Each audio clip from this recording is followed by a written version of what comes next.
Vai começar Pode Falar, Doutora, o podcast de Doutora Fernanda 22. Olá, queridos amigos e amigas santacruzenses. Esse é o nosso primeiro programa no mês de setembro, mês em que temos lutas importantes. O Setembro Verde, que é o mês da luta pela inclusão social da pessoa portadora de necessidades especiais, cujo dia 21 é o Dia Nacional dessa luta. Também o Setembro Azul, pela valorização dos surdos e da língua brasileira de sinais. E aproveito aqui para mandar um abraço à Associação de Surdos de Santa Cruz. Temos também o Setembro Amarelo, que é o mês da prevenção do suicídio. E neste programa, nosso primeiro podcast do mês, vamos tratar de inclusão. Estamos aqui recebendo a Aline Sayonara, assistente social, que tem atuação na área de educação, e também Kaila Pontes, que é psicóloga e tem atuação na área da assistência social. Olá, meninas, tudo bem? Olá, tudo bem. Olha, eu queria aqui começar o nosso papo falando um pouco do que é inclusão para cada uma de nós. Kaila, como você vê a questão da inclusão? O que é inclusão para você? Inclusão é justamente esse inserir, né? É a capacidade de a sociedade mudar para receber, respeitar e atender às necessidades de todos que dela fazem parte.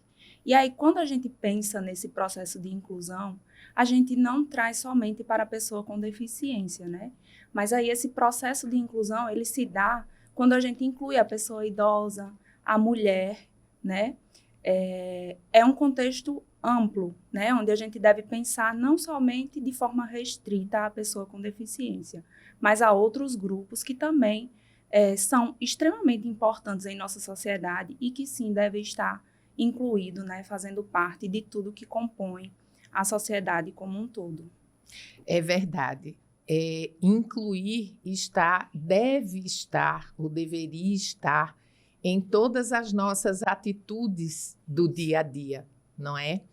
E para você, Aline, como você vê a questão da inclusão? Eu acho que é um assunto tão complexo, né? Rende um debate tão amplo, que eu vou puxar um pouco para a minha área de atuação e levando para o campo da educação, eu acho que incluir vai além da inserção. Por exemplo, numa escola, é preciso garantir àquele aluno o acesso e a permanência. Mas agregado a essas duas coisas, é preciso garantir a evolução, o desenvolvimento desse aluno, esteja ele com alguma necessidade especial ou não. Porque a gente precisa entender, por exemplo, que uma sala de aula ela é extremamente heterogênea. Além de algumas deficiências, necessidades especiais que algum aluno tenha, e as famílias que são vulneráveis, que têm arranjos diferenciados, os mais diversos arranjos familiares. Então, tudo isso precisa ser levado em consideração. É um assunto muito amplo que requer um debate bem longo. Com certeza. E aí você tocou num ponto interessante em que não se consegue falar em inclusão sem se pensar em intersetorialidade, né? Sem se falar numa relação família, escola, comunidade, né? E aí eu queria ouvir um pouco de vocês na atuação, na experiência de vocês, como se dá esse processo, como se dá essa relação, né?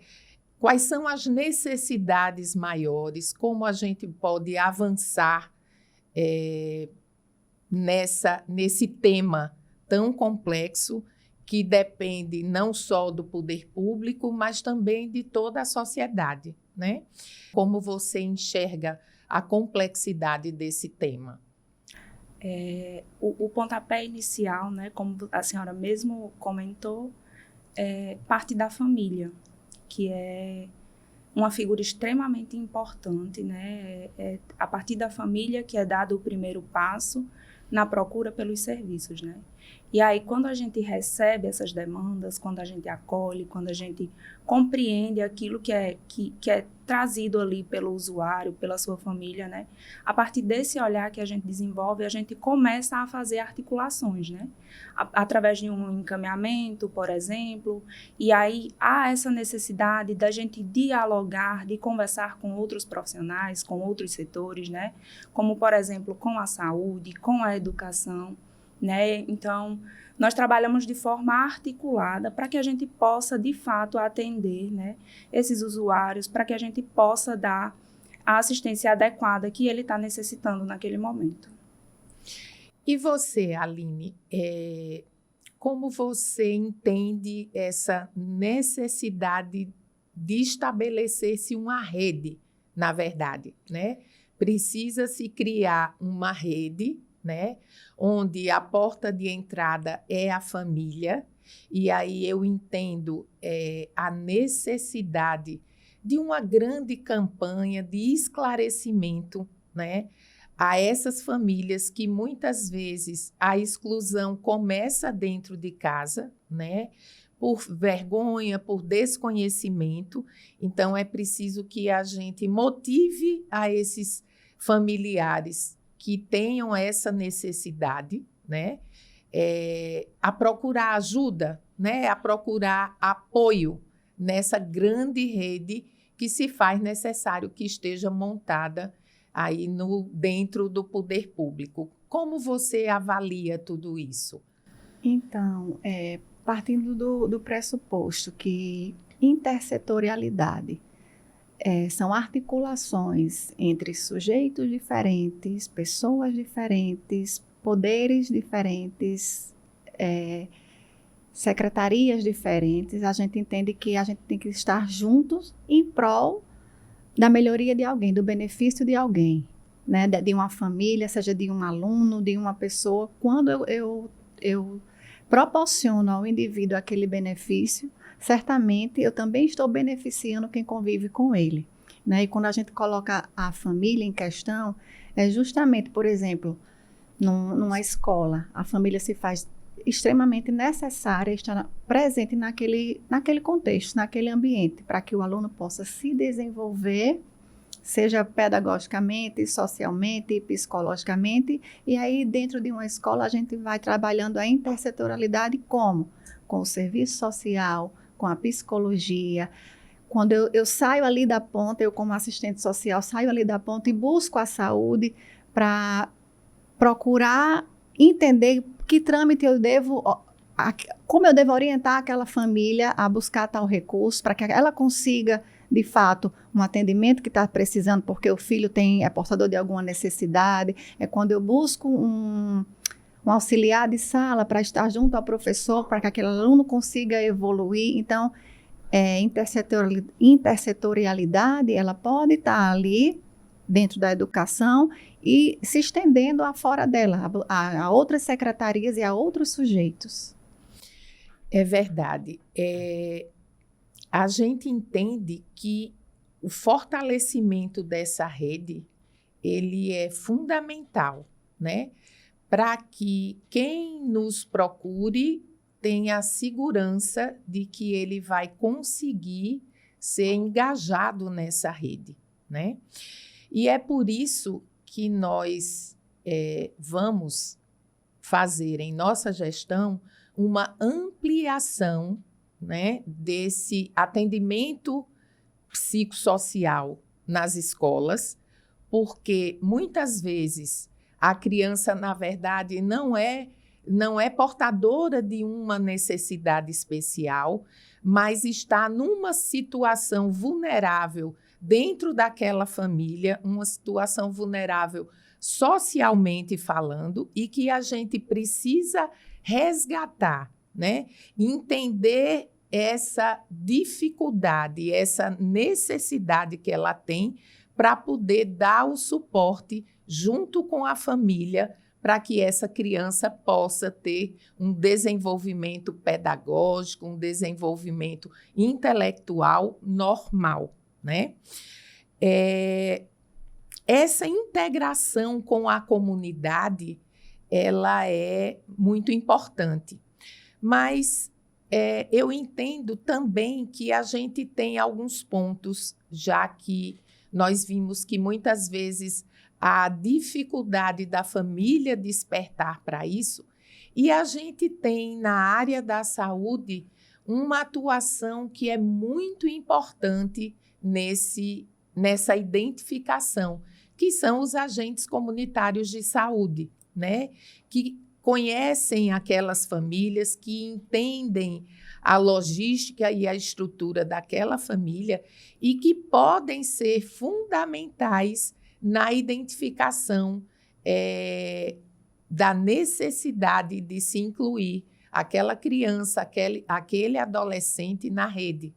Então, é importante que a gente possa também estar capacitando esse grupo de agentes de saúde para que eles identifiquem esses casos e nos ajudem nessa inclusão, né? A escola tem um papel fundamental nisso, né? De identificar, muitas vezes, uma mudança de comportamento, né? Uma dificuldade no aprendizado, para que a gente possa estar atuando, estar chegando junto nesses casos, né? Como é que se dá essa dinâmica atualmente, Aline? Então, todo comportamento diferente em sala de aula, como eu coloquei anteriormente, uma sala de aula é extremamente heterogênea, né? A gente precisa entender que tem crianças ali com famílias extremamente desestruturadas, pobres, que passam fome e com diversos problemas que a gente desconhece. Tudo que elas vivem fora do ambiente escolar é refletido em sala de aula, seja nas notas, seja na dificuldade de evoluir. E aí, o professor ou o professor auxiliar busca a direção da escola, busca o serviço psicossocial, busca a sala de atendimento especializado, que também é uma forma hoje de inclusão dessas crianças, né, que eles têm a oportunidade de num contraturno, por exemplo, ter acesso a uma aula diferenciada para poder conseguir evoluir igual a todos os outros, né? Então, a gente busca isso, trazer essas famílias. As famílias precisam entender que quando a escola busca um pai, busca uma mãe, não é uma mão estendida, né? A escola está trazendo a família para que aquele aluno se desenvolva melhor, né? E quando a família se faz presente no ambiente escolar, a evolução é nítida. Eu costumo dizer que se tem uma parceria que dá certo, é escola e família. Kaila, e quando a gente fala de família, comunidade, obviamente que a gente se reporta à atuação, né, da assistência social, do apoio do CRAS, do CREAS, nesse dia a dia, né, nesse convívio.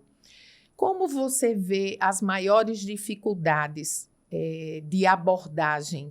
Como é que esses casos chegam até vocês? Esses casos chegam normalmente, né, através de demanda espontânea, encaminhamento, né, a intersetorialidade de fato acontece, né, e aí nós recebemos encaminhamentos da saúde, educação, conselho tutelar, que também é parceiro, e aí esses casos vão chegando, e como o nosso trabalho em CRAS, CREAS, é justamente esse trabalho social com famílias, né, nós tentamos identificar quais são as maiores problemáticas, as maiores dificuldades, como também tentamos trabalhar esses temas com as próprias famílias, né, para que elas enxerguem a importância de estar ali inserindo seus filhos, a família como um todo, né, porque muitas vezes nós recebemos alguém com autismo, por exemplo, mas aí a gente sabe que o trabalho ele não é individual. É justamente isso que eu mencionei, né? O trabalho social com famílias. Então, o nosso olhar ele vai estar sempre voltado para a família, né? Para tentar viabilizar, garantir os acessos, né? Viabilizar os direitos, para que todos, de um modo geral, sejam da melhor maneira atendidos. Hoje a gente sabe que essa demanda ela tem sido crescente, né?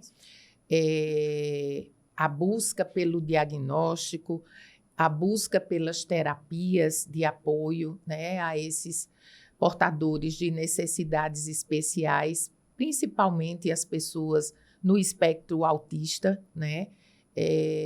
Essa consciência tem sido muito maior, e aí a gente sabe que muitas vezes não estamos preparados para atender essa grande demanda, né?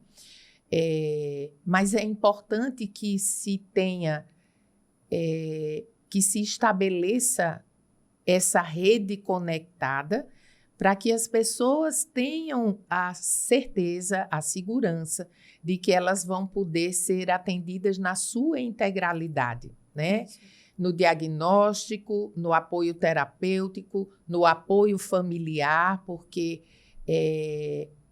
é uma dificuldade até essas famílias entenderem como devem se comportar, como devem conduzir, né?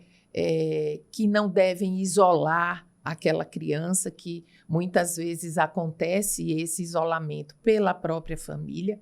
E aí é importante realmente que essa rede, essa intersetorialidade, ela seja cada vez mais fortalecida, né? Eu queria também que a gente abordasse aqui um pouco sobre os benefícios sociais a que essas pessoas portadoras de necessidades especiais têm direito, né? O BPC. Como é que funciona esse acesso, esses critérios? Como as pessoas podem, diante de se incluírem nesses casos, como é que elas devem se portar? A quem devem recorrer, Caíla? As pessoas elas podem procurar os CRAs, né, do município, e aí lá vai ter a equipe que vai estar preparada para atender, para dar entrada no benefício, né? E aí essas pessoas elas precisam estar com algumas coisas em mãos, né? Laudos médicos, custos que porventura ela tenha com medicações, né? Tenha tudo comprovado. E aí a per capita também, né? É de até 1/4 do salário mínimo, né? Então, essa renda familiar, ela deve ser dividida, né, pela quantidade de membros da família, e esse valor, ele deve chegar até R$ 353 por pessoa, né? É um dos critérios também para dar entrada no benefício. E aí, não necessariamente, no caso de pessoas idosas também, com até 65 anos, que também podem ser beneficiadas com o BPC, e aí se estende a outros públicos também, né? Algumas deficiências, deficiências intelectuais, pessoas com autismo, né? E aí tudo isso vai ser analisado, né, com base no que foi informado ao INSS. Todo esse processo é dado entrada no próprio CRAS, não precisa de advogado. A perícia ela já é marcada no próprio CRAS, então o usuário já sai com o agendamento dessa perícia, e a partir disso vai ser analisado pelo próprio INSS, que com um curto período de tempo vai estar dando um retorno a respeito da aprovação ou não do benefício. O importante é a gente dizer o seguinte, que obviamente que essas pessoas têm que atender aos critérios estabelecidos, isso. Mas é importante dizer que não há necessidade de que isso tenha um custo para elas, né? Que elas podem procurar no CRAS esse atendimento, que todo esse encaminhamento vai acontecer sem custo nenhum para essas famílias, né? Então, o nosso programa também presta um serviço de utilidade pública. Para você que passa por uma situação como essa, pode procurar o CRAS de sua referência para que você seja orientado para isso, né? Essa integração com a comunidade como um todo, né? Eu não vivencio essa situação, mas eu preciso aprender a respeitar as pessoas, as famílias que passam por essa situação. Na opinião de vocês, como isso pode ser trabalhado, né? Como nós podemos, enquanto poder público, melhorar essa inclusão na nossa comunidade, na nossa sociedade? A assistência social já desenvolve, né, um trabalho de campanhas, onde a gente não restringe essas campanhas somente aos muros, digamos assim, do CRAS, do CREAS, né? A gente acaba trabalhando isso na própria comunidade, né? Há exemplo de campanhas que a gente vai na Praça da Bíblia, que a gente faz campanhas onde a gente demonstra aquilo que a gente está trabalhando, né? De forma que a gente amplie o acesso à informação às pessoas sobre a campanha daquele mês, né? Como, por exemplo, campanhas do combate à violência contra a mulher, enfim, uma infinidade de campanhas que a gente tenta estender para a comunidade, para que haja uma maior integração de outras pessoas, né? Para que as pessoas elas conheçam, façam parte, né?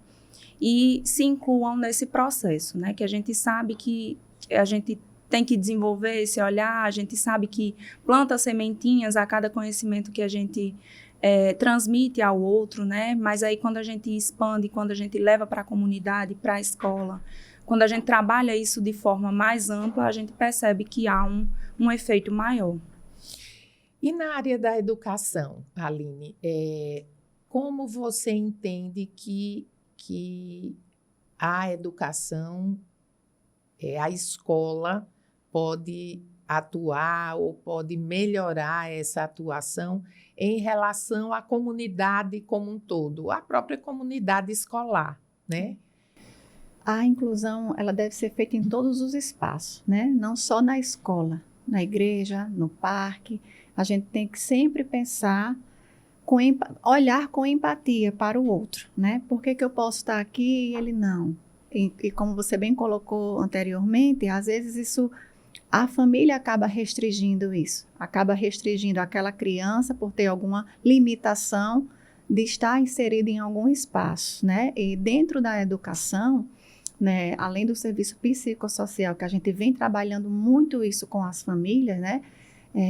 Tem as salas de atendimento especializado, onde a gente proporciona àquele aluno com uma necessidade especial um aprendizado diferenciado. E temos também assim, os eventos escolares, que a gente faz questão que os alunos todos participem, né? Tudo isso tem que ser levado em consideração no processo de inclusão, né? E principalmente buscando sempre trabalhar com essas famílias, né? Um trabalho que demora um pouco, né, a longo prazo, vamos dizer assim, há famílias muito resistentes, mas que precisa ser feito, que precisa ser trabalhado isso.